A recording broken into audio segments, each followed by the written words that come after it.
Et arrêtons, là. Arrêtons parce que là, c'est rendu exagéré. C'est rendu exagéré. Ah, t'as déjà allumé ton micro? Chut, chut.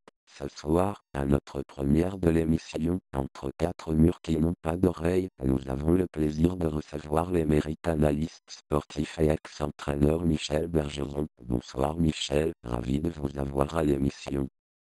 Eh bien, moi aussi, je suis absolument ravi d'être ici ce soir. Ça va être le fun. Bien, commençons. D'abord Michel, comment as-tu vécu la finale de la Coupe Stanley? J'ai pas compris ta question, excuse-moi, j'ai pris de la piste dans l'oreille, là. Coupe Stanley. Stanley S-T-N-L-E-Y. Et tu me demandes de me prononcer sur la Coupe Stanley, Pierre, mais avant, laisse-moi juste te dire une chose, si tu permets. Je vois que t'as l'accent français. Et moi, j'aime ça, le français. Quelquefois que je suis allé en France, manger le crouton puis le morceau de fromage, c'est vraiment quelque chose. C'est exotique manger ça. Mais pour répondre à ta question, je regardais le match jeudi contre les Red Wings et il n'y avait pas de match. Naturellement puisque le match était vendredi. Et c'est ça la pogne, Pierre. C'était vendredi la finale. La grosse frénésie qui entoure tout ça, si tu veux. Mais et moi, lorsque Fleury a fait son arrêt à la dernière seconde, c'est pas mêlant. Pierre, j'ai bon au plafond. J'ai bon au plafond et c'est assez rare que je me lève de ma chaise, là, d'abord. C'est assez rare.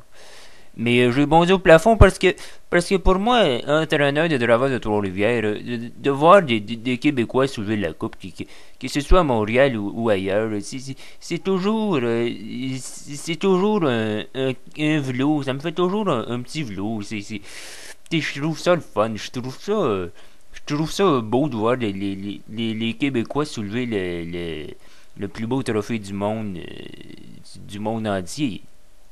Donc tu as aimé.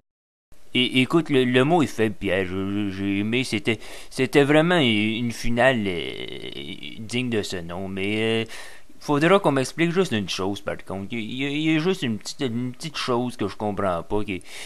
Et moi, ça fait 100 ans au moins que j'entends dire les Européens en série éliminatoire, ils arrêtent de jouer au hockey. Les Européens, ça n'aime pas le jeu robuste.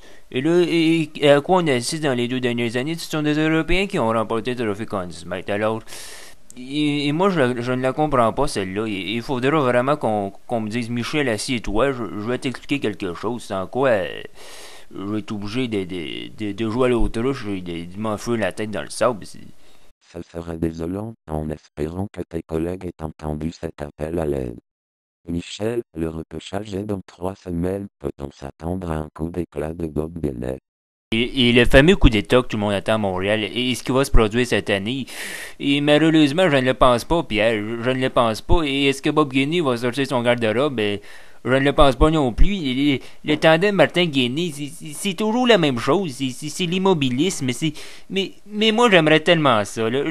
J'aimerais tellement ça d'avoir un Vincent Le Cavalier aboutir à Montréal. Un Martin Saint-Louis.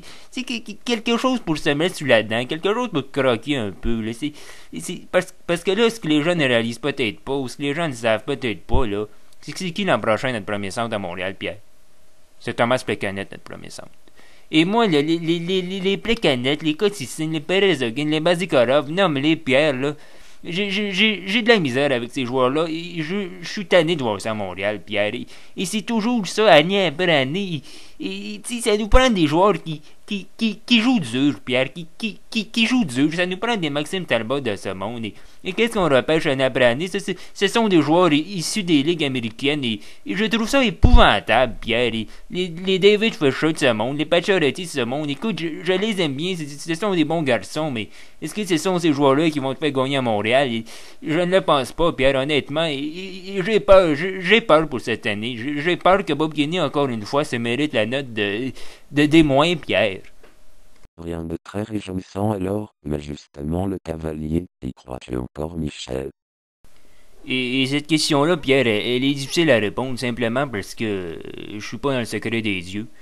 Mais c'est sûr que d'abord je l'accueillerai à Broswell, Vincent Le Cavalier, là, et Martin Saint-Louis aussi. Mais est-ce que ça va se produire? J'ai de la misère avec ça, Pierre, parce que qu'est-ce qu'on pourrait donner à Montréal? La rumeur, c'était Higgins et Plekanec et Gorgeous. Alors, je sais pas si Brian Lawton, écoute, là, il y a un différent avec Bob Gainey aussi, ce qu'on dit. Alors, d'après moi, ça va être difficile. Et les gros centres comme Vincent Le Cavalier, là, ça ne court pas les rues. C'est très difficile à acquérir. C'est comme chercher du foin dans une boîte de foin. C'est quasiment mission impossible à moins de les repêcher, Pierre. Alors, moi, ces rumeurs-là, écoute, c'est le fun, ça fait saliver, mais est-ce que ça va se produire? C'est une autre histoire, Pierre, et je ne peux pas vraiment répondre à ta question. Michel, en terminant, voudrais-tu revenir derrière le banc d'une équipe de la Ligue nationale un jour? Écoute, Pierre, je me pose la question si j'aimerais revenir comme entraîneur dans la Ligue nationale un jour. Écoute, je suis un animal à sang chaud et j'ai le feu dans les yeux et je suis un tigre à part de ça. Donc, c'est sûr que j'ai le métier dans la peau. J'ai fait ça toute ma vie. J'ai œuvré dans le milieu de la Ligue nationale pendant toute ma vie. Mais écoute, c'est difficile, c'est difficile aujourd'hui d'être entraîneur dans la Ligue nationale. C'est être toujours avec les joueurs, sur la patinoire, dans la douche, et même la nuit, tu rêves aux joueurs. Écoute, ça peut devenir un cauchemar, le coach dans la Ligue nationale aujourd'hui. Parlez-en au Guy Carbonneau de ce monde, parlez-en au Michel Therrien de ce monde, au Bob Hartley de ce monde qui ont perdu le travail. C'est difficile, c'est dur, c'est dur. Et les joueurs ont toujours le gros bout du bâton maintenant. Mais est-ce que j'aimerais revenir? Écoute, Dale Hunter n'est plus un joueur de la Ligue nationale. Et il n'y a plus d'équipe à Québec. Alors, c'est deux conditions qui me freinent un peu si tu comprends qu'est-ce que je veux dire. Parce que moi, là, d'aller coacher à Columbus là, ou à Nashville, là, je trouve ça. Et c'est épouvantable qu'il y ait des villes de hockey dans ces villes-là. Et moi, je ne comprends pas. Mais ça, c'est une autre histoire, Pierre. Là, je partirai pas là-dessus, si tu permets. Mais écoute, et moi, ce serait dans des villes comme New York, Toronto, Montréal. On m'offrirait pas les emplois. Donc, je crois, et je l'accepte, Pierre. Je l'accepte. Je crois que la mode aujourd'hui, c'est d'engager des jeunes entraîneurs qui coûtent moins cher. Alors, écoute, j'ai passé des bons moments comme entraîneur, mais cette fois-ci, non, je crois qu'il faut dire non à ta question, Pierre. Ce serait vraiment surprenant que je revienne comme entraîneur à la Ligue nationale. Merci Michel et passe de belles vacances. Et ça me fait drôlement plaisir d'être ici ce soir, Pierre, pardon. Et on se verra sur les terrains de golf cet été.